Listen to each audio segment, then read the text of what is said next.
Rich. So Dr. McCormick and I have got to know each other well over the recent times. And the fact is, I know that he's the guy that can bridge the gaps with every person. So every race, every gender, and regardless of political ideology, I know that he is the guy that can help me keep law and order here in Forsyth and in Gwinnett. I also know he's the guy that can reach out and help make changes in this country that need to be made that will make America better. Those are the things that he represents, not some political ideation of one straight. Right? He wants to do things that make America better. And how do you not support something that makes America better for every citizen of America? Awesome. And how do you support? So as a family man, as a father, as a doctor, he espouses all the ideals that I believe, which is one, being a good father, good husband, but also giving to the community as an emergency physician. Every day, every night, he goes in and he rescues people, saves people's lives. But you take that and then you think about what it means to the entire country and Georgia. He will fight for what he believes in, what we believe in, and those are the ideals that he supports. So, being a doctor, once elected, so as a congressman, what are the changes you are going to propose for the healthcare?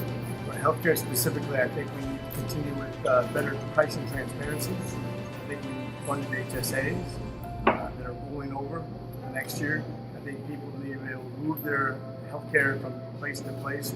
I think we need to stay away from socialized healthcare, which I think would be a disaster. If you look at the healthcare system in America, it's absolutely the best when it comes to morbidity and mortality, surviving heart attacks, strokes. The problem that we have is the cost. And when you look at the reason that it's become so expensive is because the extra layers of administration, we continue to burden our system with over-regulation, not enough competition. The more the Affordable Act has taken place and added those extra layers of administrative costs, the worse we've done. We need to get rid of regulation, we need to make it more competitive and with much more flexibility for people. Okay. So, Medicare fund is decreasing, day by day in the country, right? So, do you believe it is because of, the outsourcing, factories moving out, from America? So, what are you going to bring them back?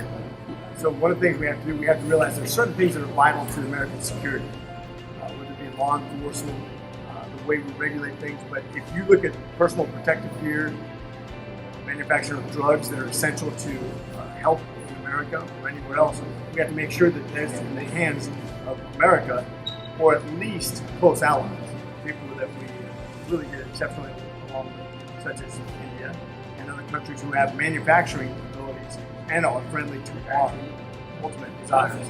So we have to be careful not to put it in the hands of countries who have been adversarial, who could actually create problems for us. That's just strategically important. So thank you for keeping us, safe and secure in this, county. So, what is your, opinion about this election, and what is your message to the community? So I'll tell you, Dr. McCormick is only the second person I have ever endorsed it since I've been sheriff, and I think we're seeing across the country right now. It's vitally important that we find a way to have law and order, that we have good law enforcement, and that we can have adult conversations about how law enforcement better. Dr. McCormick and I talk about that from time to time. He will help me lead into that. He will make sure that we're not creating laws that handcuff law enforcement, no pun intended, but also that we're requiring law enforcement to do the things we need to do to serve our community and make sure that we're serving as the forefront of what we do. So it's important to have somebody like Dr. McCormick as my congressman, as my ally and my partner in Washington, to make sure that we're doing things that keep our community safe, number one, but also to help us bridge the gaps that may still exist out there so that we're serving every person with dignity and honor. When I see freedom to be the liberties that we've been given by the Constitution, and then of course making sure we have a very secure nation, including supporting our law enforcement, immigration policies, that we encourage robust immigration that makes sense to America, and we also incentivize people to follow the laws, whether it be through legal immigration, the way we invite people back to this country when they do the right things, so that we encourage people to matter of fact, about a year and a half ago, I probably couldn't really tell you anybody's name in politics other than the main players, because I was more of a person who believed in political theory and what matters conservatively, but really didn't get into politics much other than voting. I think now I realize that you really do have to be involved. This is why I really am very flattered by the people who have volunteered and supported my candidacy, because I understand that there's a different practice, and I benefit from that. And I think really, once you realize there's a problem that you can't solve by being on the sidelines, and you have to be involved, and maybe God has prepared you for it in a certain way by giving you the right experiences and background and expertise, then you realize that it's your turn to get involved. And it requires a lot of sacrifice, financially, time-wise, your family, everything is a sacrifice, but it's worth it if you believe in the American dream. For being such a large part of it, we just benefit from it tremendously. The Indian immigrants we have here are ideal Americans, ideal American citizens. They follow laws, they're peaceful people, industrious, they create jobs, they create industry, they have great education, they're inventors, and they have great children.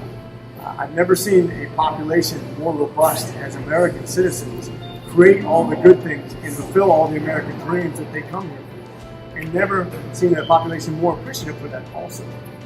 Never coming here looking for anything other than an opportunity, which they've made great use of. And so I'm just appreciative for the participants of those great Americans.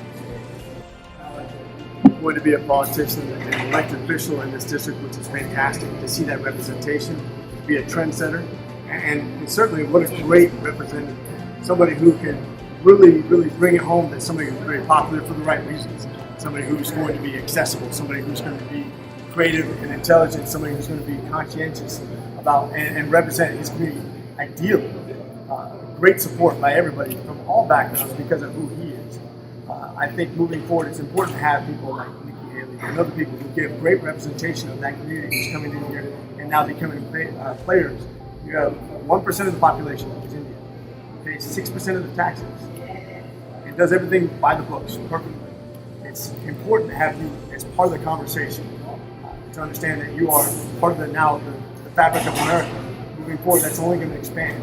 So it's very important to have you as part of the dialogue, to listen to what's going on, to have feedback, to have open dialogue, and you participating in this is what makes it worthwhile.